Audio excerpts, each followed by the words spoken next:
नमस्कार दोस्तों, मेरा नाम है विमल सिंह। बालाजी स्टडी अड्डा में आपका स्वागत है। कल जो आपके पेपर हैं, आज तारीख है 10 नवंबर 2020, कल तारीख है 11 नवंबर 2020। आपके एक पेपर है शांति शिक्षा वाला, एक आपका इंग्लिश है और एक हिंदी है। तो शांति शिक्षा और साथ ही साथ इंग्लिश और साथ ही साथ हिंदी, तीनों ही सब्जेक्ट के एक वीडियो में पूरा कोर्स हम करा चुके हैं। यदि आपने नहीं देखा है तो मैं आपको नीचे वीडियो के डिस्क्रिप्शन में लिंक दे दूंगा, वहां से देख सकते हैं। शांति शिक्षा वाला जो वीडियो है, एक वीडियो में पूरा कोर्स, वो मैंने SCERT से कराया था। वो साइड में आई बटन में पिछला वीडियो मिल जाएगा, उस पर क्लिक करके आप देख सकते हैं। आज के वीडियो में हम देखेंगे शांति शिक्षा वाला जो सब्जेक्ट है, इसके महत्वपूर्ण प्रश्न जैसे कि और सब्जेक्ट के देखे थे, और बहुत ही हम स्पीड में चलेंगे। मेन आपको फोकस करना है जो हेडिंग है और जो मेन चीजें हैं, परिभाषा वगैरह, उन पर। चलिए शुरू करते हैं। सबसे पहला है शांति शिक्षा का अर्थ और परिभाषा। तो आप कहेंगे शांति शिक्षा से तात्पर्य शारीरिक, मानसिक, आध्यात्मिक विकास की विरोध, विद्वेष और विभेद रहित शिक्षा से है। जहाँ संशय और भय नहीं होता, वहीं शांति होती है। बाकी और भी डिफाइन कर सकते हैं, पर मेन आपको याद होना चाहिए एक कोई भी डेफिनेशन। जैसे यहाँ पर डॉक्टर राधाकृष्णन की दे रखी है, तो इसको एकदम रट लीजिए, क्योंकि एक ना एक प्रश्न तो यहाँ से आना ही है कि शांति शिक्षा की परिभाषा बताइए। तो शांति का अर्थ इनके शब्दों में कहेंगे दूसरों के प्रति सद्भाव तथा उन लोगों से समझौता है जो कि धर्म की दृष्टि से भिन्न है, जो दूसरों की भावनाओं की कद्र करना, जिनकी उपासना हमसे भिन्न है, वही सद्भावना है, यही शांति है। तो डॉक्टर राधाकृष्णन के अनुसार ये डेफिनेशन है, याद रखिएगा। फिर अगला प्रश्न है शांति शिक्षा की आवश्यकता का क्या औचित्य है। 2017 में प्रश्न आया था। तो आप समझ रहे हैं शांति शिक्षा क्यों आवश्यक है। आप लिख सकते हैं मानव जाति का कल्याण इसमें है, कहीं ना कहीं विकास इसमें छुपा हुआ है, राष्ट्रीय विकास, वैश्विक स्तर पर, पार्लियामेंट स्तर पर, हर लेवल पर आप इसमें सारी चीजें गिना सकते हैं। अगला है शांति शिक्षा की अवधारणा स्पष्ट कीजिए। तो पॉइंट आप अपने आधार पर लिखेंगे। कुछ यहाँ पर इंपॉर्टेंट पॉइंट है, वो मैं आपको बताऊं। तो शांति शिक्षा असत जो है उसे सत्य की ओर, अंधकार से प्रकाश की ओर, मृत्यु से अमरता की ओर ले जाने वाली शिक्षा है। और इसी के बारे में सारी चीजें आप लिख देंगे कि मानव को अहिंसा, अस्तेय, सत्य, परिग्रह, ये सभी जो है इनके नियमों का पालन करना होता है, वगैरह वगैरह। अगला देखते हैं शांति शिक्षा के उद्देश्य। तो जहां पर भी इस प्रकार के पॉइंट है, ये तो आपको रटे होने चाहिए। रीजन क्या है, जब कोई भी प्रश्न इस टॉपिक से रिलेटेड है तो इन पॉइंट का यूज आप वहां पर कर सकते हैं। जैसे अगर बात करें पहला, तो आप कहेंगे व्यक्तियों में विश्व शांति की अनिवार्यता और सहयोग की समझ का विकास करना, सबसे पहला उद्देश्य। फिर है आपका घृणा, दुर्भावना, कलह, हिंसा आदि के जो दुष्प्रभाव है उनसे अवगत कराना। फिर आपका है शांति का महत्व, चाहे वो समाज की दृष्टि से हो, राष्ट्र की दृष्टि से हो, अलग अलग उनकी समझ का विकास करना। फिर व्यक्ति के शांति की सहज प्रवृत्ति का विकास करना और उनके आचरण का अंग बनाना। इसी प्रकार पांचवा, व्यक्ति को स्वयं, अपने साथ, अन्य व्यक्तियों के साथ और पर्यावरण के साथ समरसता का या उसके प्रति व्यवहार करना सिखाना। और छठा हो जाएगा शांति से संबंधित जो अभिवृत्तियां हैं, मूल्य हैं, कौशल हैं और ज्ञान को प्रदान करना है, और वह उनके व्यवहार और आदत के समाविष्ट हो ऐसे उपाय करना। तो ये सब आप इसमें लिख सकते हैं। ये सब उद्देश्य हैं आपके शांति शिक्षा के। एक ना एक प्रश्न परिभाषा पर आएगा, एक ना एक उद्देश्य पर आएगा। तो ये बेसिक चीजें आपको पता होना चाहिए। फिर है वैश्विक दृष्टि से शांति शिक्षा की आवश्यकता। तो आप पूरा लिख सकते हैं, इसमें ऐसा कुछ कठिन नहीं है। वैश्विक दृष्टि पर यानी कि पूरे राष्ट्रीय स्तर पर ना देखकर अंतरराष्ट्रीय स्तर पर। फिर शांति शिक्षा की आवश्यकता 2016 में पूछा गया था।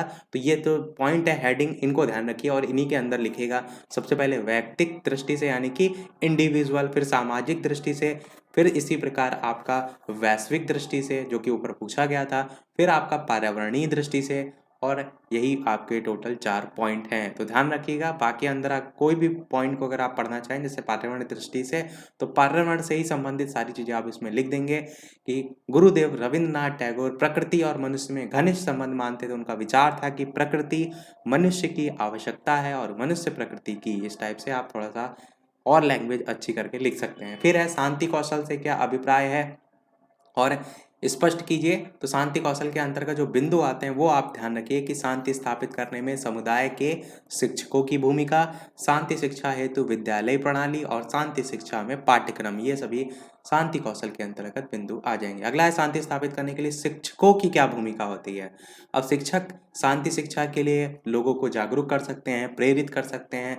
निशस्त्रीकरण पर एक अंतर्राष्ट्रीय सप्ताह मनाया जा सकता है शिक्षकों के द्वारा। और शिक्षक क्या कर सकते हैं, प्रेम, सौहार्द, सहिष्णुता, इसको बढ़ाने के लिए अलग अलग तरीके अपना सकते हैं। सेमिनार, सम्मेलन, संगोष्ठियां, ये सब आयोजित कर सकते हैं। और साथ ही साथ शिक्षकों के अध्ययन दल और प्रतिनिधित्व दल बड़ी संख्या में एक दूसरे देशों में भेजे जा सकते हैं प्रचार प्रसार करने के लिए। किसका प्रचार? शांति शिक्षा का। और क्या कर सकते हैं? जो शिक्षक है वो अनुसंधान जो है वो सारी चीज़ें कर सकते हैं। अनुसंधान हो गए, नवीन गतिविधियां हो गई, प्रयास हो गए। तो मैं केवल मेन पॉइंट बता रहा हूँ, उनको ध्यान से सुनते चलिएगा। अगला देखते हैं, शांति स्थापित करने में अब विद्यालय की क्या भूमिका होती है। अभी शिक्षक की पूछी गई, अब विद्यालय की। अब विद्यालय तो सबसे मेन है, बच्चा वहीं से पढ़ के निकल रहा है, आप उसको अच्छे तरीके से चीज़ें समझाएंगे, शिक्षक अपना वहाँ पर सही रोल अदा करेगा, तो वह जाहिर सी बात है जो शांति शिक्षा आप देना चाहते हैं उसको आप छात्र को शिक्षित कर पाएंगे। यही सारी चीजें हैं। अगला देखते हैं प्रश्न, शांति शिक्षा के लिए पाठ्यक्रम का प्रारूप। तो प्राथमिक स्तर पर अगर बात करें तो नैतिक जीवन संबंधी कहानियां, कविताएं, ये सब प्राथमिक स्तर पर होंगी। कहानियों से ही तो बच्चे सीखते हैं, तो प्राथमिक स्तर पर यही तो रखा जाता है जिससे बच्चे कहानी या कविताओं के माध्यम से ही शांति शिक्षा सीख लें। इसी प्रकार सभी धर्मों से संबंधित कहानियां वगैरह प्राथमिक स्तर पर। जूनियर स्तर पर महापुरुष जो होते हैं उनके जीवन परिचय दिए जाते हैं, जिन्होंने विश्व शांति की स्थापना का प्रयास किया, उससे बच्चे सीखेंगे। विश्व शांति स्थापना में सभी धर्मों की भूमिका भी इसमें आप बता सकते हैं। फिर हाई स्कूल स्तर पर और जब ऊपर जाएंगे तब आप शांति का अर्थ हो गया, शांति की स्थापना हो गया, शांति स्थापना के साथ साथ उसका महत्व हो गया, समाज में शांति स्थापना का अर्थ, जो चीज़ें फिर आपकी फैक्ट वाइज हैं फिर वहाँ पर आएंगी। पहले जर्नल चीज़ों से बच्चों को आप सिखाएंगे, तो ध्यान रखिएगा प्राथमिक, जूनियर और हाई स्कूल। अगला है व्यक्तित्व की परिभाषा। तो एक डेफिनेशन रट लीजिए, व्यक्तित्व यहाँ पर जैसे कैटल की दे रखी है, तो व्यक्तित्व वह है जिसके द्वारा हम यह भविष्यवाणी कर सकते हैं कि कोई व्यक्ति किस परिस्थिति में क्या करेगा। एक चीज मेरी हमेशा ध्यान रखिएगा, कोई भी आपसे टॉपिक पूछा जाए, व्यक्तित्व पूछा जाए, आपसे शांति शिक्षा का अर्थ पूछा जाए, तो किसी अगर मनोवैज्ञानिक के अनुसार वाली आप डेफिनेशन लिखते हैं तो एक नंबर का अगर प्रश्न है तो एक में एक पूरे आपको दिए जाते हैं, क्योंकि इसका बहुत फर्क पड़ता है। इसीलिए मैंने आपसे कहा सभी टॉपिक की एक एक डेफिनेशन अपने दिमाग में रखिए। दूसरी भी आइजन की है, आइजन एक, तो चाहे तो उनकी भी आप याद रख सकते हैं। फिर है व्यक्तित्व का स्वरूप। तो आप क्या कहेंगे, एक व्यक्ति का व्यक्तित्व वह है जिसके आधार पर हम ये कह सकते हैं कि किसी भी दी गई कंडीशन है, प्रदत्त परिस्थिति है, उसमें वो व्यक्ति क्या करेगा, तो वो आपका व्यक्तित्व प्रदर्शित हो जाएगा, उसका स्वरूप हो जाएगा। अगला है व्यक्तित्व का अर्थ स्पष्ट करते हुए कोई एक गुण का वर्णन। तो व्यक्तित्व की डेफिनेशन तो ऊपर हमने देख ली, पर थोड़ा सा उसको और डिफाइन करें तो व्यक्तित्व शब्द का अंग्रेजी पर्याय पर्सनालिटी है। ये लैटिन भाषा के परसोना से बना हुआ है, जिसका अर्थ मुखौटा जो है होता है। मुखौटा जो है उससे आशय होता है उस वेशभूषा और मुख पर लगाए जाने वाले चेहरे से जिसे पहनकर कलाकार रंगमंच पर अभिनय करते हैं। इस प्रकार पर्सनालिटी का शाब्दिक अर्थ व्यक्ति के बाह्य रंग रूप और आचरण को व्यक्त करता है। डेफिनेशन भी यहाँ पर व्यक्तित्व की कुछ और दे रखी, जो ऊपर मैंने डेफिनेशन दिखाई थी ये कैटल की, ये भी व्यक्तित्व की डेफिनेशन थी, पर यहाँ पर और भी बहुत सी दे रखी हैं, तो इसमें भी जो आपको इजी लगे वो आप याद रख सकते हैं।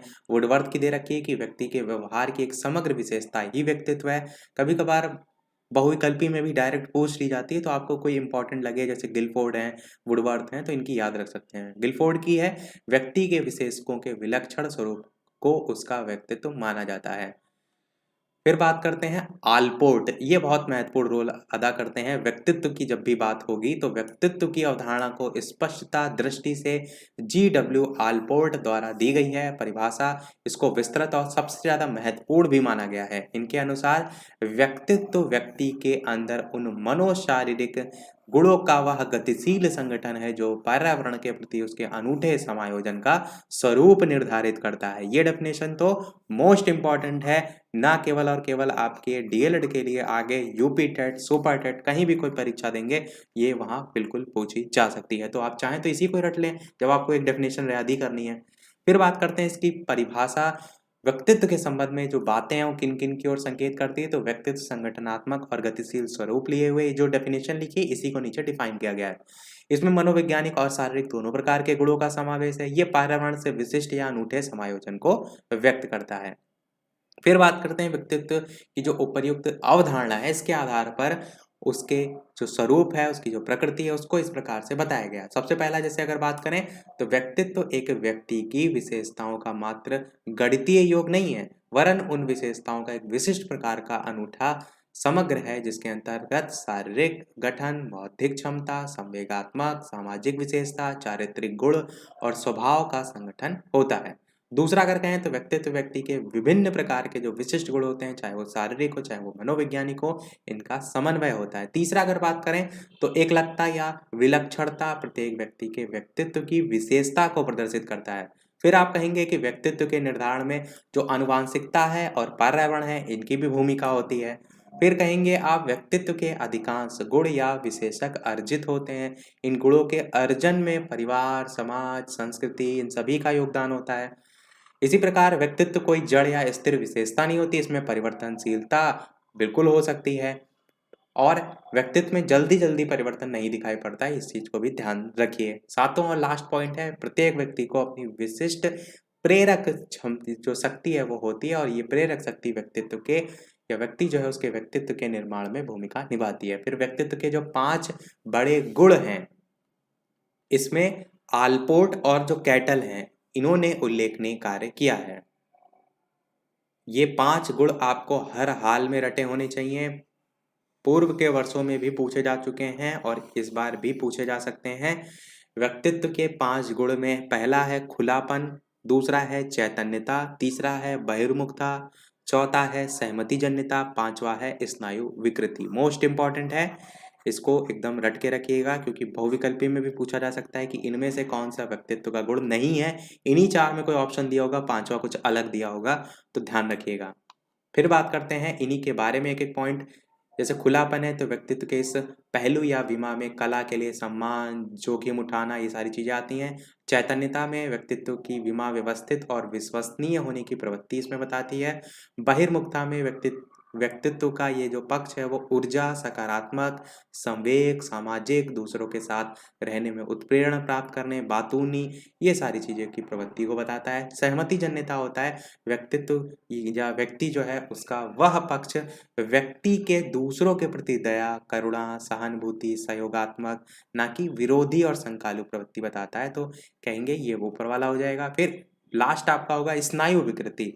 ये व्यक्तित्व का जो पक्ष है वो अरुचिकर संवेगों जैसे कि डर हो गया, दुश्चिंता हो गया, अवसाद हो गया, इनके अनुभव प्राप्त या इनके अनुभव करने की प्रवृत्ति की ओर संकेत करता है। तो मैंने एक एक लाइन बताई है, आप चाहें तो डिटेल में वीडियो को रोक के पढ़ सकते हैं। अगला देखते हैं हमारा, धार्मिक विविधता से पूर्ण भारत में धार्मिक सहिष्णुता क्यों आवश्यक है। 2018 में आया था, तो यहाँ पर लिखा है सबसे पहले कि भारत में धार्मिक जो असहिष्णुता है उसका समुचित विकास हो, उसके लिए 2 दृष्टियों से विचार करना होगा। एक तो शासन स्तर से, दूसरा शिक्षा के स्तर से। फिर शासन और धार्मिक सहिष्णुता के बारे में लिखा है कि भारत में विभिन्न धर्मों के लोग रहते हैं। भारत के स्वतंत्रता संग्राम में भी सभी धर्मों के लोगों ने मिलजुल कर काम किया था। स्वतंत्र होने के बाद देश में जो संविधान अपनाया गया उसमें भी भारत का एक पंथ निरपेक्ष राज्य के रूप में स्वीकार किया गया, यानी कि अलग अलग धर्मों के लोग थे। तो फिर पंथ निरपेक्षता का जो आशय है वो धर्म का विरोध या नास्तिकता नहीं होता है। पंथ निरपेक्ष राज्य का आशय होता है कि राज्य किसी धर्म को कोई वरीयता नहीं देगा और धर्म के आधार पर ही लोगों में कोई भेदभाव नहीं किया जाएगा। इसी के संबंध में नीचे जो है वो मूल अधिकार वगैरह बताए गए हैं, जिसको आप देख सकते हैं। और इसमें नीचे पॉइंट ये भी लिखा है कि भारत को पंथ निरपेक्ष राज्य के रूप में स्वीकार करने को मूल आशय विभिन्न धर्मों के लोगों में वैमनस्य या कटुता की भावना से ना उत्पन्न होने और धार्मिक सहिष्णुता के विकास को बल प्रदान करना होता है। तो मेन जो पॉइंट लिखा है वो लास्ट में लिखा है। दूसरा पॉइंट है आपका शिक्षा और धार्मिक सहिष्णुता के संदर्भ में। तो भारत में धार्मिक सहिष्णुता के विकास में शिक्षा की भी बहुत महत्वपूर्ण भूमिका होती है, वही लेकर यहाँ पर लिखा गया है। नीचे कुछ पॉइंट भी लिखे गए हैं कि शिक्षक की धार्मिक सहिष्णुता के विकास में विशेष भूमिका होती है। तो इस दृष्टि से उसे किन किन बातों पर ध्यान रखना चाहिए। शिक्षक को स्वयं धार्मिक सहिष्णुता में विश्वास करना चाहिए। विद्यालय के सहयोगी जो अध्यापक, कर्मचारी, विद्यार्थी हैं उनसे व्यवहार में इस दृष्टि से सावधानी बरतनी चाहिए। शिक्षक जो हैं उनका उदार और सहानुभूतिपूर्ण व्यवहार होना चाहिए। शिक्षक विद्यालय का सदस्य होने के साथ साथ परिवार और समाज का भी सदस्य होता है, इसलिए उसे परिवार और समाज में भी उसका जो आचरण है वो धार्मिक सहिष्णुता की भावना के अनुकूल होना चाहिए। यही बेसिक पॉइंट आप इसमें लिखेंगे, मतलब किसी भी प्रकार का धर्म के आधार पर भेदभाव ना हो, वही वहां लिखा गया है। अगला प्रश्न है व्यक्तित्व के निर्धारक तत्व कौन कौन से होते हैं। तो ये लिखे हुए हैं व्यक्तित्व निर्धारण की प्रमुख जो विधियां हैं उसमें पहला हो जाएगा परिस्थिति परीक्षण, दूसरा हो जाएगा निर्धारण मापनी, तीसरा हो जाएगा व्यक्तित्व अनुसूची और चौथा हो जाएगा प्रक्षेपी और पांचवा हो जाएगा साक्षात्कार। तो ये 5 बिंदु होंगे व्यक्तित्व निर्धारण की प्रमुख विधियों में। फिर आपका है जो बालक है उनके व्यक्तित्व का निर्धारण निम्न दृष्टियों से आवश्यक है। सबसे पहले तो शैक्षिक उद्देश्यों को निश्चित करने में, शिक्षण प्रक्रिया के जो अलग अलग पक्ष हैं उसमें, बालकों के मानसिक समस्याओं के समाधान में, वो सब आप लिख सकते हैं। फिर आदत क्या होता है, आदत और स्वभाव पर बारे में पूछा गया है। तो व्यक्ति अपने जीवन में कई ऐसे कार्य करता है जिन्हें वह यंत्रवत कर देता है। उदाहरण के लिए प्रायः उठकर शौच जाना, ब्रश करना, ये सारी चीजें हैं। तो इन कार्यों को सीखता नहीं है। दूसरे शब्दों में कहें, ये अर्जित या सीखी गई क्रियाएं हैं। जीवन में इसी प्रकार की तमाम क्रियाएं होती हैं जिनके हम अभ्यस्त हो जाते हैं, वही आपका आदत होता है। नीचे इसके बारे में लिखा गया है कि आदत के 5 लक्षण भी बताए गए हैं: एक रूपता, सुगमता, रोचकता, ध्यान का अभाव और परिशोधन के प्रति अवरोध। विलियम जेम्स ने आदत डालने के भी कुछ नियम बताए हैं। संकल्प की दृढ़ता ली जाए, कार्यशीलता हो, निरंतरता हो। जब कोई चीज़ हम डेली डेली वर्क करते हैं उसकी आदत पड़ जाती है, डेली अभ्यास करते हैं उस चीज़ की आदत पड़ जाती है। तो वही सब बेसिक पॉइंट बताए गए हैं। आदत देख लिया हमने। स्वभाव की बात करते हैं। तो स्वभाव क्या होता है? स्वभाव या चित्त प्रकृति व्यक्ति की एक सामान्य प्रकृति होती है। ये सामान्य जो व्यक्ति है उसके व्यवहार या परिस्थिति विशेष में प्रतिक्रिया करने का तरीका होता है। ये व्यक्ति के प्रतिक्रिया करने की विशेषता को बताता है। जैसे एग्जाम्पल समझिए, जैसे कोई व्यक्ति शांत प्रकृति का है, उत्साही है, आक्रामक है, नियमित है, ये सभी। और इसी को आप डिफाइन कर सकते हैं। एक पॉइंट यहाँ पर और अच्छा लिखा है कि जो व्यक्ति है उसका स्वभाव, उसका चरित्र भी होता है और इसका परिमार्जन तो किया जा सकता है पर बदला नहीं जा सकता है। अगला प्रश्न देखते हैं, स्वजागरूकता। इसके अलावा वीडियो पसंद आए तो वीडियो को लाइक भी अवश्य कर दीजिएगा ताकि इसी प्रकार आगे भी हम आपके लिए अच्छे से अच्छी चीजें प्रोवाइड कराते रहें। और साथ ही साथ वीडियो को शेयर भी अवश्य जितने भी चतुर्थ सेमेस्टर के छात्र हैं उनके साथ करते रहिए और लोग भी जुड़ते रहें। प्रश्न देखते हैं आपका, स्वजागरूकता का बालक के जीवन में क्या महत्व है। तो आप क्या कहेंगे? स्वजागरूकता, स्व मतलब स्वयं से, अपना, स्व मतलब अपने के संदर्भ में होता है, जागरूकता मतलब अंदर से जागरूकता आ रही है, सेल्फ मोटिवेशन आप कह सकते हैं। तो उसका बहुत ज्यादा महत्व होता है। बच्चे अपने कार्य और व्यवहारों को ठीक प्रकार से समझने लगेंगे, उन्हीं के अनुकूल आचरण करेंगे। बच्चे के अपने एहसास, दूसरे के एहसास, व्यवहारों में सामंजस्य उत्पन्न होगा। शैक्षिक सफलता के लिए आवश्यक है स्व जागरूकता। इसी प्रकार उच्च कोटि के व्यक्ति और उसके व्यक्तित्व के विकास के लिए आवश्यक है। निर्वाण या मोक्ष प्राप्ति, फलस्वरूप व्यक्ति सत्य, कल्याण, सौंदर्य, इन सब मूल्यों की ओर अग्रसर होता है। तो यही है स्व जागरूकता को बेसिक अगर मैं आपसे कहूँ, एक क्या आप बच्चे से कहें कि बच्चा पढ़े पढ़े, वो नहीं पढ़ रहा है, और एक वो खुद से पढ़े। सेल्फ जब मोटिवेशन आता है, चाहे आप खुद अपने आप को रख के देखिए तो कौन कौन से बिंदु निकल के आ सकते हैं, वही सब आपको यहाँ पर लिखने हैं। फिर है व्यक्तित्व विकास में वातावरण के प्रभाव की सबसे आपको बताना है क्या समीक्षा होगी। तो आसपास का वातावरण का बहुत प्रभाव पड़ता है, वही सब आप लिखेंगे कि व्यक्तित्व विकास है उसके निर्धारण में वातावरण, सामाजिक, पारिवारिक, शैक्षिक, इन सभी का प्रभाव पड़ता है। व्यक्तित्व के गुण मैंने ये 5 पॉइंट बताए थे, इनको जरूर रट के रखिएगा, ये पूछे जाते हैं। सहपाठी का अर्थ और सहपाठी समूह की विशेषताएं। सहपाठी आप जानते हैं, छात्रों का समूह जो उसी कक्षा में होते हैं, हम होते हैं, 4-5 छात्र होते हैं, लिख सकते हैं। विशेषताएं वगैरह भी आप लिख सकते हैं कि सभी सदस्य इकट्ठे मिलते हैं, आपस में विश्वास होता है, वो बेसिक चीजें। सहपाठी या साथी संबंध से आशय क्या है, वही ऊपर वाली चीज है। आक्रामकता को परिभाषित कीजिए। तो मेन क्या है, डेफिनेशन समझ लीजिए, लिखनी कैसे है कि आक्रामकता एक हिंसात्मक व्यवहार है जो किसी व्यक्ति द्वारा किसी दूसरे व्यक्ति को नुकसान पहुंचाने या उसकी संपत्ति को नुकसान पहुंचाने की भावना से किया जाता है। बस मेन डेफिनेशन है। और वैसे तो मैंने पहले ही कहा है कि किसी मनोवैज्ञानिक के अनुसार याद रखिए, जैसे कि मायर्स की डेफिनेशन दे रखी है, ऊपर हिलगार्ड की डेफिनेशन दे रखी है, तो कोई भी आपको जो सरल लगे। आक्रामकता, मायर्स की डेफिनेशन है कि आक्रामकता वह शारीरिक या मौखिक व्यवहार होता है जो किसी व्यक्ति को आघात पहुंचाने के उद्देश्य से किया जाता है। बच्चों के विकास में साथियों की क्या भूमिका होती है, तो बहुत सारी भूमिका होती है। उनका सहयोग क्या, उनका व्यवहार है, वो सब आप लिख सकते हैं। 2018-19 में 2 बार पूछा गया था। कुछ पॉइंट लिखे हुए हैं, उनको हम देख लेते हैं कि अभिभावक का स्वास्थ्य साथी संबंधों को बढ़ावा देने के लिए निम्न बिंदु पर विचारणीय है कि अभिभावक का दायित्व है कि बच्चे अपने के जो साथी हैं उनके विषय में जानकारी रखें कि उनकी किससे क्या दोस्ती है। यदा कदा बच्चे और उसके साथियों की बातचीत और व्यवहार का निरीक्षण करते रहें, बच्चों को इसकी जानकारी ना हो।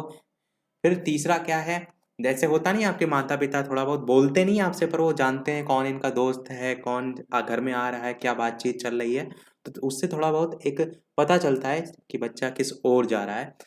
तीसरा है, यदि ऐसा प्रतीत हो कि बच्चे का कोई साथी गलत है तो बच्चे को विश्वास में लेते हुए उसे परामर्श दें। समय समय पर विद्यालय के शिक्षक से बच्चे के सगे संबंध जो साथी हैं उनके विषय में जानकारी भी प्राप्त करते रहें। तो ये बेसिक चीजें हैं। अगला है, बच्चों में अच्छी आदतों के निर्माण में परिवार और शिक्षक की क्या भूमिका होती है? तो बताइए।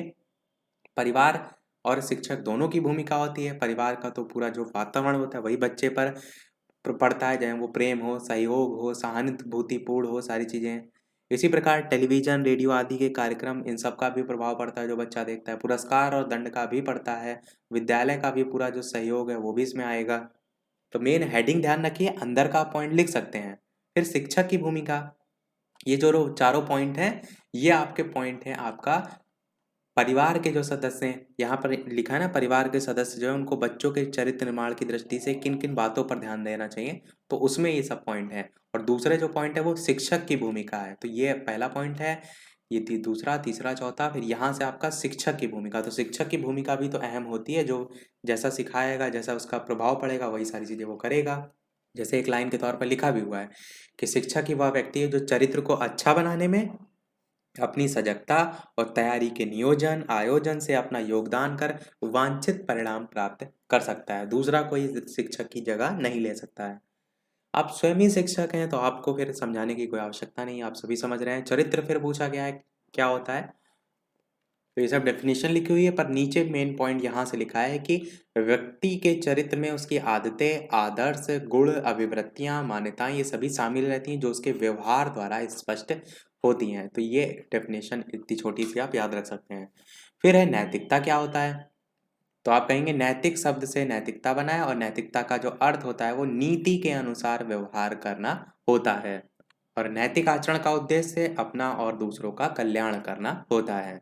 नैतिकता के क्षेत्र की बात करें तो व्यक्ति, परिवार, स्कूल, ये नैतिकता के क्षेत्र जो है वो हो जाएंगे। नैतिक शिक्षा के उद्देश्य क्या होते हैं? नैतिक शिक्षा वही मोरल टीचिंग जो होती है वही होती है। तो नैतिक छात्रों में नैतिकता का विकास हो, आध्यात्मिक विकास हो, शारीरिक विकास हो, तर्क विकास हो, चरित्र निर्माण हो, वही सारी चीजें। सामाजिक अनुकूलन मतलब समाज में छात्र जो है अनुकूलन कर ले। फिर बालक के जीवन में परिवार की भूमिका, तो आप जानते हैं कितनी भूमिका होती है। कुछ बिंदु भी यहाँ पर दे रखे हैं कि जो बच्चा पढ़ रहा है उसके लिए सबसे मेन है तो आप पर्यावरण का या उचित पर्यावरण उसको दें।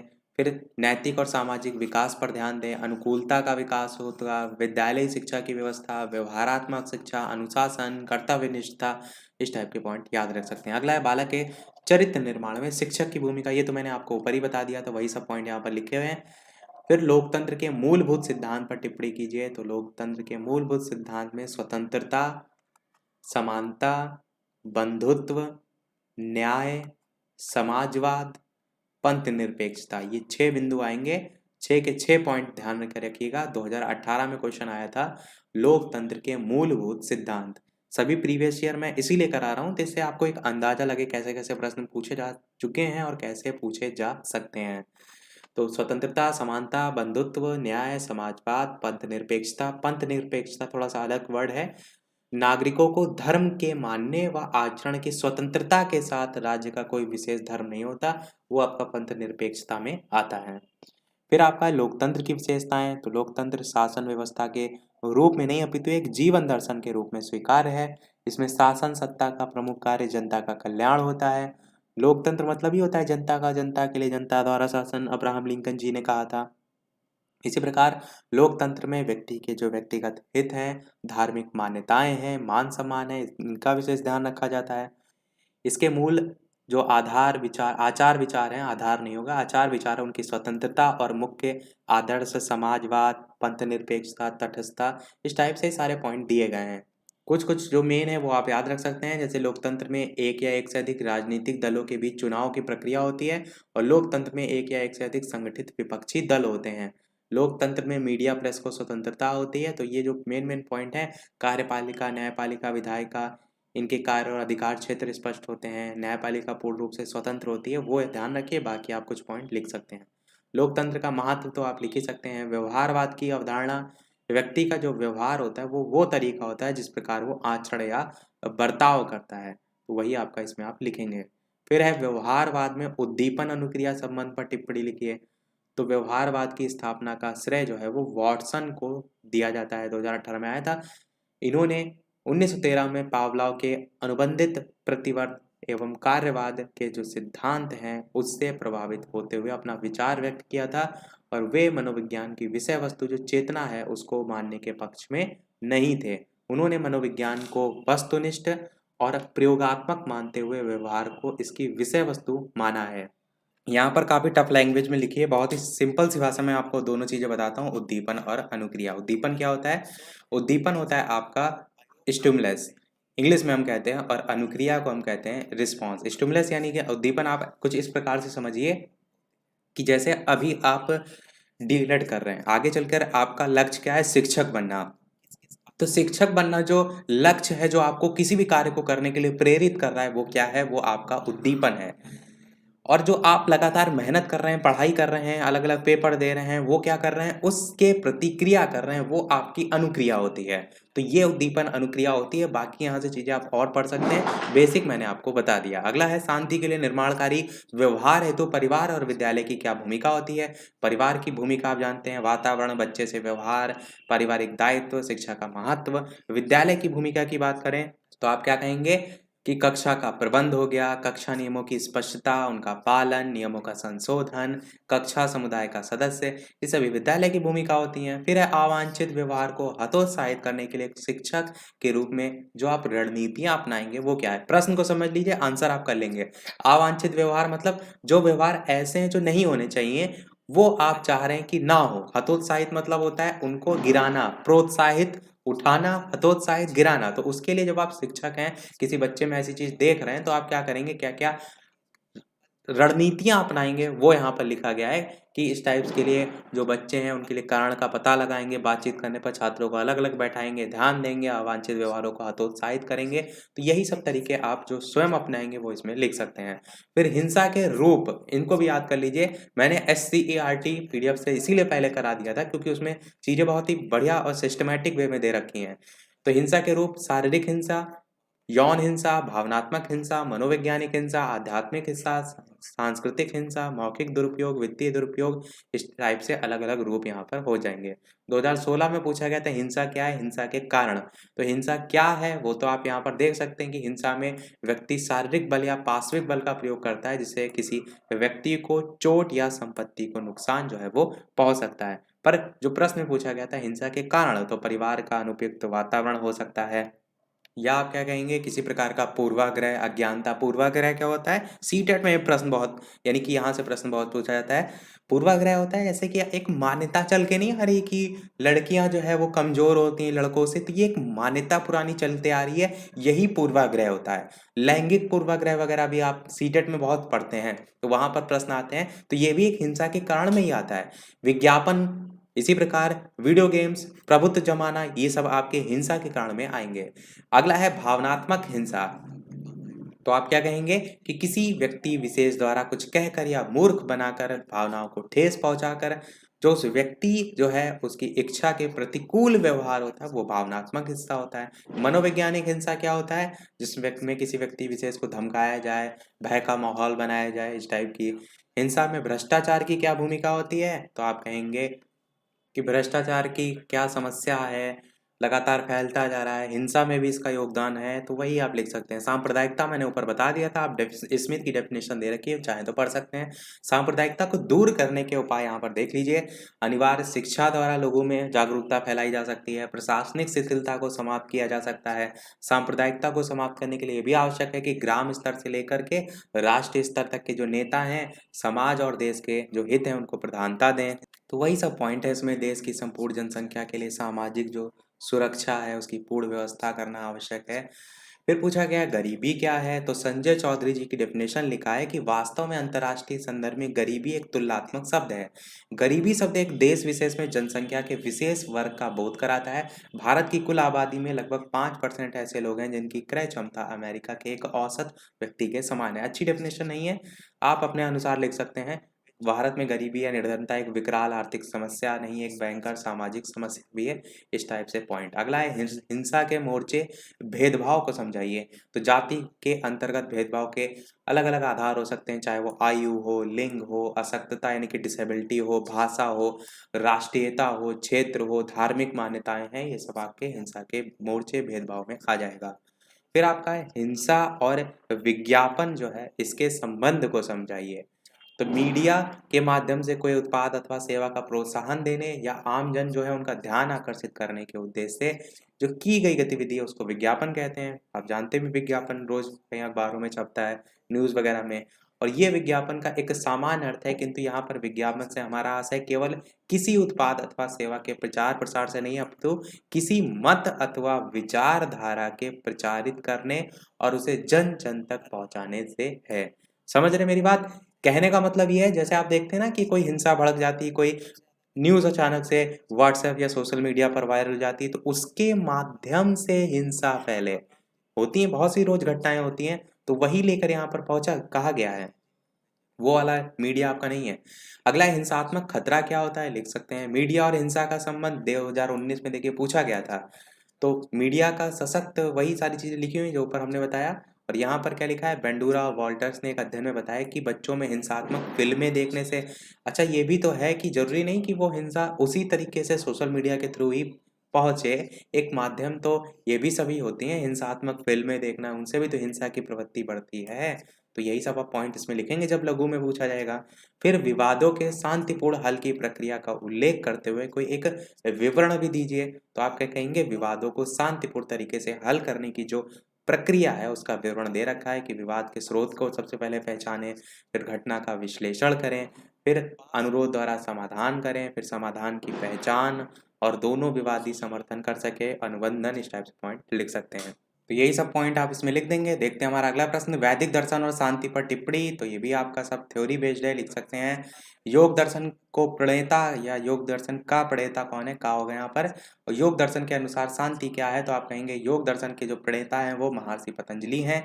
योग का अर्थ चित्तवृत्ति का निरोध है। जो व्यक्ति चित्तवृत्तियों काम, क्रोध, लोभ, मोह, राग, द्वेष आदि से मुक्त हो जाता है उसे हम योगी कहते हैं। और पतंजलि जो है उन्होंने योग को आंतरिक शांति जो है उसका साधन भी जो है वो माना है। उनके अनुसार योग द्वारा इंद्रियों को नियंत्रित किया जा सकता है, और जो व्यक्ति अपनी इंद्रियों को नियंत्रित कर लेता है वो आंतरिक शांति को भी प्राप्त कर लेता है और विश्व में शांति की स्थापना का माध्यम भी बन जाता है। तो इस ये प्रश्न आपका पूछा जा सकता है, इसलिए मैंने पूरा आपको पढ़ के बता दिया। अगला है बौद्ध दर्शन के अनुसार शांति क्या है, तो वही है इसमें जो पॉइंट लिखे हैं, सम्यक दृष्टि। ये देखिए यहाँ लिखा है कि इन्होंने जन सामान्य को 4 आर्य सत्यों से अवगत कराया जो इस प्रकार है। संसार दुखमय है, इस दुख का कारण है, इन दुखों का नाश संभव है और दुखों के नाश का भी उपाय है। और सांसारिक दुखों से मुक्ति के जो मार्ग बुद्ध जी ने बताए हैं वो अष्टांगिक मार्ग के नाम से जाने जाते हैं। वो है सम्यक दृष्टि, सम्यक संकल्प, सम्यक वाक, सम्यक कर्मांत, सम्यक आजीव, सम्यक व्यायाम, सम्यक स्मृति, सम्यक समाधि पूछे जाते हैं, याद रखिएगा आप। महात्मा बुद्ध जी ने अब उपदेश देते हुए बताया कि राग, द्वेष, काम, क्रोध आदि पर विजय प्राप्त करें जो मनुष्य 4 आर्य जो सत्य है उनको ध्यान करते हुए अष्टांगिक मार्ग का अनुसरण करते हैं, उसका अंतःकरण तृष्णा रहित और शांत हो जाता है। वही सारी चीजें यहाँ पर लिखी हैं। फिर है जैन दर्शन और शांति पर। तो यहाँ पर अहिंसा को जैन धर्म में परम धर्म माना गया है, और इसमें 2 प्रकार की हिंसा का उल्लेख किया गया है, एक है आपका कषाय और एक है आपका अयत्नाचार करके है। तो ये दोनों नाम ध्यान रखिएगा। बाकी आप डिटेल में पढ़ सकते हैं कि जैन धर्म और दर्शन के प्रवर्तक ऋषभ देव जी को माना जाता है। वर्तमान में जैन दर्शन का वास्तविक स्वरूप महावीर स्वामी जी के उपदेशों पर आधारित है, और इसमें कुछ वो पॉइंट भी लिखे गए हैं। फिर है आपका रविन्द्रनाथ टैगोर जी का दार्शनिक चिंतन और शांति पर प्रकाश। तो इन्हीं के अनुसार भी लिखा हुआ है कि समस्त जो प्राणी है उसमें ईश्वर की व्याप्ति मानते हैं। इन्होंने सब प्राणियों पर प्रेम और दया भाव रखने पर बल दिया है। और साथ ही साथ जो सबसे लास्ट पॉइंट है, इन्होंने शांति निकेतन और विश्व भारती की स्थापना की है। बहुत ही ज़्यादा महत्वपूर्ण पॉइंट है, पहले भी मैं आपको बता चुका हूँ। फिर आपका स्वामी विवेकानंद जी के दार्शनिक चिंतन पर प्रकाश। तो स्वामी विवेकानंद जी के बारे में आप क्या कहेंगे, भारत के महान दार्शनिक, विचारक, समाज सेवी, और साथ ही साथ ये वेदांत दर्शन के अद्वैतवाद के पक्षधर थे। किंतु वेदांत के जो अन्य संप्रदाय थे जैसे कि विशिष्टाद्वैत, द्वैतवाद, द्वैताद्वैतवाद, इन सभी के विरोधी नहीं थे, और काफ़ी चीज़ें इनके बारे में लिखी हुई हैं कि वो व्यक्ति विश्व बंधुत्व को प्राप्त कर सकता है जो ना पुरुष देखता है, ना स्त्री, ना धर्म, ना वर्ण, ना जाति। इस टाइप से भी इनके बारे में आप लिख सकते हैं। और उपयुक्त से स्पष्ट है कि विश्व में शांति की स्थापना और संपूर्ण मानव जाति के कल्याण में स्वामी विवेकानंद जी के दार्शनिक विचारों का विशेष महत्व रहा है। अगला है महर्षि अरविंद जो है उनके विचार। तो यहाँ पर सारी चीज़ें लिखी हुई हैं, लास्ट में देखते हैं। इन्होंने बाल्यावस्था से ही मनुष्य में ऐसे गुणों को विकसित किया जा सके जो संपूर्ण संसार को सुख, शांति और समृद्धि के मार्ग पर अग्रसर कर सकें। लगभग लगभग अगर आप पॉइंट देखेंगे तो समान ही है, ऐसा कुछ बहुत ज़्यादा डिफरेंस नहीं है। सिद्धांत वगैरह जो होते हैं वो अलग होते हैं। अगला महात्मा गांधी जी वाला पूछा गया था कि शांति की स्थापना हेतु किस प्रकार के आचरण पर बल दिया था, और महात्मा गांधी जी या गांधी दर्शन और शांति पर एक समीक्षात्मक लेख लिखिए। तो पॉइंट इसमें ध्यान रखिएगा कि शांति की स्थापना हेतु महात्मा गांधी जी ने मुख्य रूप से जिन विचारों को विश्व पटल पर रखा उन्हें अपनाने पर भी बल दिया गया, जैसे कि आपका सत्य हो गया, अहिंसा हो गया, संयमित आचरण हो गया। हेडिंग जरूर याद रखिएगा, अंदर का आप लिख लेंगे। क्षमाशीलता हो गया, प्रेम आपका हो गया, संतोष आपका हो गया, सत्याग्रह आपका हो गया। कोई आपको पॉइंट ना समझ में आए वीडियो को वहीं रोकिए, पढ़ लीजिए उसके अंदर का, मैं केवल आपको हेडिंग बता रहा हूँ। अगला है आपका तनाव क्या है। तो आप क्या कहेंगे, तनाव से हमारा आशय किसी कार्य विशेष को करने के उपरांत यदि निराशा उत्पन्न होती है तो ऐसे में हमारा मन तनाव से ग्रसित हो जाता है, अर्थात ऐसी घटना या वातावरण जिससे व्यक्ति सामंजस्य नहीं कर पाता है वही तनाव होता है। तो तनाव का वर्तमान रूप बहुत अलग अलग क्षेत्रों में हो गया, उसी को आप लिख सकते हैं कि विद्यार्थी हो गया या व्यवसायी हो गया, सभी के साथ है।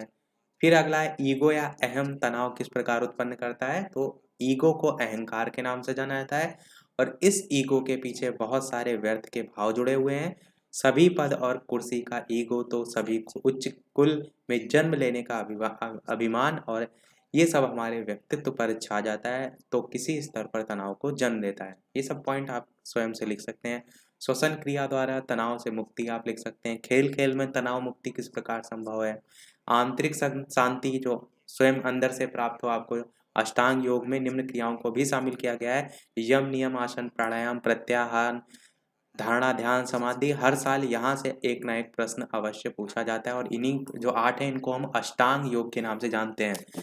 ये जरूर से जरूर रट लीजिएगा, मैं आपको फिर से कह रहा हूँ, यहाँ से हर साल एक ना एक प्रश्न अवश्य पूछा जाता है। अष्टांग योग का आशय स्पष्ट कीजिए, इनके बारे में भी पढ़ लीजिएगा।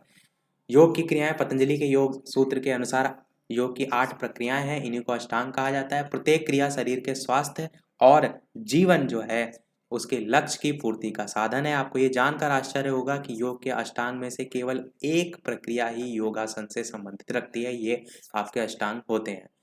यम के, ये जो यम है पहला यम होता है, यम के भी 5 नियम होते हैं। अहिंसा, सत्य, अस्तेय मतलब होता है चोरी ना करना, ब्रह्मचर्य, और अपरिग्रह, परिग्रह होता है दूसरों को कष्ट ना पहुंचाना।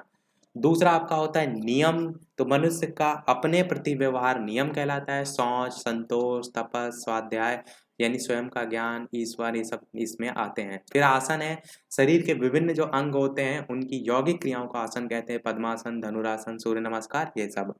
प्राणायाम क्या होता है, श्वास के व्यायाम को प्राणायाम कहते हैं। महर्षि पतंजलि ने इसके बारे में भी बताया है। प्रत्याहार की बात करें तो सांसारिक धर्म को निभाते हुए किसी सांसारिक जो वस्तु है उससे मोह ना करना प्रत्याहार है। इसी प्रकार आपका आगे हो जाएगा धारणा, तो किसी चीज पर एकाग्रचित होते हुए ध्यान को इधर उधर ना भटकने देना, वो धारणा होता है। ध्यान क्या होता है, ध्यान है आपका एक, ध्यान और योगासन एक दूसरे के पर्यायवाची होते हैं। योग करते समय ध्यान द्वारा ही एकाग्रचित्ता स्थायित्व की जाती है। ध्यान की 2 क्रियाएं होती हैं, ज्योति ध्यान क्रिया, जप ध्यान क्रिया। इसी प्रकार समाधि की बात करें तो समाधि लग जाने पर मनुष्य के अंतर में स्वतः ही प्रकाश प्रस्फुटित हो जाता है, उसी को हम कहते हैं समाधि, जो कि ध्यान की पराकाष्ठा है। ये प्रश्न के 8 के 8 पॉइंट एकदम रट लीजिएगा, मैं आपसे फिर से बोल रहा हूँ क्योंकि यहाँ से प्रश्न जरूर पूछा जाएगा। अगला देखते हैं प्राणायाम से क्या अभिप्राय लिखिए। तो प्राणायाम के 3 पद होते हैं, पूरक, कुंभक, रेचक। पूरक पद्मासन की स्थिति में नाक द्वारा वायु को धीरे धीरे अंदर खींचने की क्रिया। कुंभक वायु के फेफड़ों में देर तक रोके रखने की प्रक्रिया। रेचक वायु को नाक द्वारा धीरे धीरे बाहर निकालने की क्रिया। तो वो जो प्राणायाम में सांस खींचते हैं बाहर, वही प्रोसीजर 3 स्टेप में ही होता है, वही तीनों अलग अलग होते हैं। और बाकी इसके बारे में लिखा हुआ है, आप सभी जानते हैं प्राणायाम क्या होता है।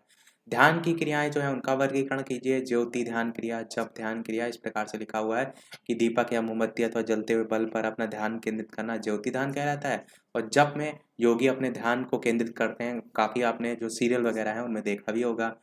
मानवाधिकार की सार्वभौमिक घोषणा कब और किस उद्देश्य से की गई थी? तो संयुक्त राष्ट्र संघ यूएनओ के द्वारा 10 दिसंबर 1948 को मानवाधिकारों की सार्वभौमिक घोषणा की गई थी। 2016 में क्वेश्चन आया था।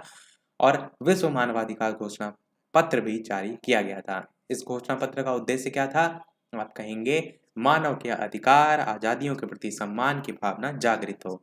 लोकतंत्र की विशेषताएं ऊपर मैंने बता दी थी, वही सब यहाँ पर फिर से आई हैं। लोकतंत्र के प्रमुख सिद्धांत स्वतंत्रता, समानता, बंधुत्व, न्याय, समाजवाद, ये सब पॉइंट हेडिंग याद रखिएगा। भारत में धार्मिक सहिष्णुता मैंने आपको बताया था। राष्ट्रीय एकता का अर्थ क्या होता है? आप जानते हैं राष्ट्रीय एकता की बाधाओं को कैसे दूर कर सकते हैं? तो सभी वर्गों का विकास हो, लोगों में जागरूकता हो और अखंडता, इन सब चीज़ों का ध्यान रखा जाए। लोगों में आर्थिक विषमता उन्मूलन, तो आप ये सब लिख सकते हैं, ऐसा कुछ नहीं है। वैश्वीकरण को समझाइए। तो डेफिनेशन जेपी श्रीनिवास की लिखी है कि विश्व की सामाजिक, आर्थिक, शैक्षिक, सांस्कृतिक और मानवीय समस्याओं का समाधान जब विश्व के एक वैचारिक मंच पर होता है तब वैश्वीकरण का संकेत प्राप्त होता है। वैश्वीकरण के उद्देश्य भी दे रखे हैं, ये भी आप याद रख सकते हैं, क्योंकि ये पॉइंट स्वयं से आप नहीं लिख सकते। विश्व बंधुत्व की भावना, उदारीकरण, संतुलित विकास, आर्थिक समानता, गरीबी उन्मूलन, अंतर्राष्ट्रीय सहयोग, ये सभी वैश्वीकरण के उद्देश्य हो जाएंगे। फिर है सतत विकास कैसे कहते हैं, इसकी आवश्यकता 2016-18 दो बार पूछा गया है। तो सतत विकास जानते हैं आज के मानव जीवन की दृष्टि से महत्वपूर्ण है। जैसे जैसे आसपास और जो अन्य देश हैं प्रगति कर रहे हैं, उसी प्रकार हमें भी प्रगति करना है, वो सब आप इसमें लिख सकते हैं। सतत विकास की आवश्यकता के संदर्भ में भी लिखा है। इसे समझाने के लिए निम्नलिखित बिंदु विचारणी, जैसे लोगों की मूलभूत आवश्यकताओं की पूर्ति हो, शुद्ध और स्वच्छ पर्यावरण हो, आर्थिक स्थिरता और विकास हो, संसाधनों का बेहतर प्रयोग हो, संतुलित विकास हो, जीवन में तकनीकी का प्रयोग हो। जब तकनीक होती है तभी तो कहीं ना कहीं विकास होता है। इसी प्रकार जीवन में सकारात्मक दृष्टि आए। इसी प्रकार भावी पीढ़ियों का भी ध्यान रखा जाए। ये सभी पॉइंट केवल हेडिंग आप याद रख सकते हैं, ताकि प्रश्न आए तो आप कर ले जाएं। फिर सतत विकास के आयाम क्या होते हैं? तो इसके स्तंभ या कह सकते हैं क्षेत्र भी, या आप इस प्रकार से कहें कि 3 आयामों का विचार किया गया है जो व्यक्ति और समुदाय से संबंधित है। ये आयाम होते हैं सामाजिक, आर्थिक और पर्यावरणीय। बस इतना याद रखिए, सामाजिक, आर्थिक और पर्यावरणीय। उद्देश्य क्या होते हैं? व्यक्ति कल्याण, मानव सहभागिता, सतत विकास के, सामाजिक न्याय, संपन्नता लाना, ये सभी। पर्यावरण और सतत विकास का संबंध ऊपर मैंने बता दिया। भारत में पर्यावरण संरक्षण हेतु क्या क्या उपाय किए जाने चाहिए? तो लोगों को प्रोत्साहित कीजिए, नई नई नीतियाँ लाइए, राष्ट्र वन नीति। इसी प्रकार जो प्रदूषण वगैरह है उसके लिए प्रदूषण नियंत्रण बोर्ड का गठन किया गया, वो सब आप लिख सकते हैं इसमें। और साथ ही साथ इको मार्ग लेवल, ये सभी व्यवस्था की गई है, वो सब पॉइंट आप इसमें लिख सकते हैं। अगला प्रश्न आपका है शांति के लिए शिक्षा के संदर्भ में निम्नलिखित में से किन्हीं दो पर टिप्पणी कीजिए। तैयार किए जाने वाले मॉडल, इसके संदर्भ में प्रोजेक्ट कार्य, तो ये सब प्रोत्साहित करने के लिए आप करते हैं, तो मॉडल वगैरह इसमें आप सब लिख सकते हैं पॉइंट, ऐसा कुछ कठिन नहीं है। बच्चों के स्वास्थ्य साथी संबंध को बढ़ावा देने के लिए परिवार की क्या भूमिका होती है? ऊपर मैंने सभी बता दिए, शिक्षक, परिवार, सभी की भूमिका। अवांछित व्यवहार को हतोत्साहित, ये भी मैंने बताया आपको। हेडिंग आप चाहें तो यहाँ पर एक बार पढ़ सकते हैं। वैश्वीकरण के बाधक तत्व कौन कौन से होते हैं? 2017 में आया था। तो भौतिक व्यवधान, राजनीतिक व्यवधान, आर्थिक व्यवधान, भाषाई व्यवधान, धार्मिक और साथ ही साथ मनोवैज्ञानिक। राष्ट्रीय एकता के बाधक तत्व क्या होते हैं? तो जातिवाद हो गया, भौगोलिक विविधता, गुणवत्ता शिक्षा की, भ्रष्टाचार है, या देश को कमजोर रखने की इच्छा वाले जो विरोधी हैं, उन सबके पॉइंट आप यहाँ पर लिख सकते हैं। नैतिक शिक्षा बता दिया मैंने। किन्हीं दो पर टिप्पणी लिखी है। मनोवैज्ञानिक हिंसा भी मैंने बता दिया। अनुबंधन भी यहाँ पर एक बार देख लेते हैं। पावलाव के अनुसार अनुबंधन वह प्रक्रिया है जिसके अंतर्गत एक तटस्थ उद्दीपक स्वाभाविक उद्दीपक के साथ बार बार प्रस्तुत करने के कारण स्वाभाविक उद्दीपक की समस्त विशेषताओं को ग्रहण करता है, अनुबंधन है। और ये तो पर्यावरणीय संतुलन हेतु सतत विकास आप लिख सकते हैं। तो पूरा कोर्स हमारा समाप्त हुआ। अब एक प्रश्न हम आपसे भी पूछेंगे, जैसा कि सभी वीडियो में हम आपसे एक ना एक प्रश्न पूछते हैं। तो यहाँ पर मैं कुछ एक से अधिक प्रश्न पूछता हूँ। सबसे पहला प्रश्न है आपका, आपको ये बताना है कि किस मनोवैज्ञानिक के अनुसार व्यक्ति जो है इसके 3 रूप होते हैं। कौन कौन से? एक आपका होता है अंतर्मुखी, एक आपका होता है बहिर्मुखी और एक आपका होता है उभयमुखी। तो आपको बताना है कि ये जो है वो तीनों किसने जो है वो बताए हैं। पहला प्रश्न आपका। दूसरा प्रश्न आपसे मैं पूछूंगा कि आपके जो अष्टांग योग हैं, अष्टांग योग, इसमें जो आपका यम है इसके कितने प्रकार होते हैं? ऑप्शन भी दूसरे में ऑप्शन तो प्रश्न का दे रहा हूँ, 8 होते हैं, 5 होते हैं, 4 होते हैं या 6 होते हैं। ये दूसरे वाले प्रश्न के लिए ऑप्शन भी मैंने दे दिया। पहले वाले में ऑप्शन नहीं दे रहा हूँ, पहले वाले में आपको नाम बताना है कि उनका नाम क्या होगा। और 2 प्रश्न हो गए। तीसरा प्रश्न और मैं पूछूंगा, वो है आपका क्रैस्मर के अनुसार। आपको बताना है क्रैस्मर जो है इनके अनुसार जो व्यक्तित्व है ये कितने प्रकार का होता है। उनके नाम अगर आपको बताएं तो भी आप बता सकते हैं, केवल टाइप बताना चाहें 3 4 5 6 7 जितने भी तो वो भी आप बता सकते हैं। तो 3 मैं प्रश्न दे रहा हूँ, इन सभी के आंसर वीडियो के मेन कमेंट में टाइप करके बताइएगा। पहला है व्यक्तित्व में अंतर्मुखी, बहिर्मुखी, उभयमुखी ये सब प्रकार किसने बताए हैं। दूसरा अष्टांग योग में जो यम है उसके कितने प्रकार होते हैं। और तीसरा क्रैस्मर ने व्यक्तित्व के कौन से प्रकार बताए हैं। और जो ऊपर मैंने बताए थे आपके अष्टांग योग, उसमें ये भी आपको पता होना चाहिए कि यम, नियम, आसन, प्राणायाम और प्रत्याहार जो स्टार्टिंग के 5 होते हैं उनको हम बहिरंग योग के नाम से जानते हैं। और जो लास्ट के 3 होते हैं धारणा, ध्यान, समाधि, उन्हें हम अंतरंग के नाम से जानते हैं। तो ये 3 अलग से आपको पता होना चाहिए। 3 और 5 का जो मेल है पहले मैंने बताया था पर यहाँ पर आया नहीं तो इसलिए मैंने अलग से बता दिया। तो इसी के साथ हमारा ये वीडियो समाप्त होता है। इंग्लिश, शांति शिक्षा वगैरह सारी चीज़ें हम करा चुके हैं। तो सारा कोर्स हमने अपनी तरफ से करा दिया है। बाकी आपको इंग्लिश में विशेष ध्यान ये देना है कि ग्रामर पोर्शन अच्छे से रिवाइज करके जाना है। एक्टिव पासिव हो गया, इनडायरेक्ट हो गया, टेंस किसमें कौन सी हेल्पिंग वर्ब होती है, कौन सी फॉर्म लगती है, वो सारी चीज़ें देख के जानी है। क्योंकि अधिकतर ग्रामर पोर्शन आपको देखने को पेपर में मिलता है। साथ ही साथ एस्से, एप्लीकेशन, ये सारी चीज़ें का क्या फॉर्मेट होता है वो एक बार देख लीजिएगा। क्योंकि करा तो मैं सारी चीज़ें चुका हूँ, लेटर एप्लीकेशन का पूरा फॉर्मेट मैंने बता दिया था। तो इसी के साथ वीडियो हमारा आज का समाप्त होता है। सभी को कल के तीनों पेपर के लिए बेस्ट विशेस। तो आज के वीडियो में इतना ही। वीडियो पसंद आया हो लाइक अवश्य कीजिएगा, चैनल पर नए हो सब्सक्राइब जरूर कीजिएगा। मिलते हैं फिर अगले वीडियो में नए टॉपिक के साथ। तब तक के लिए नमस्कार। Thank you for watching.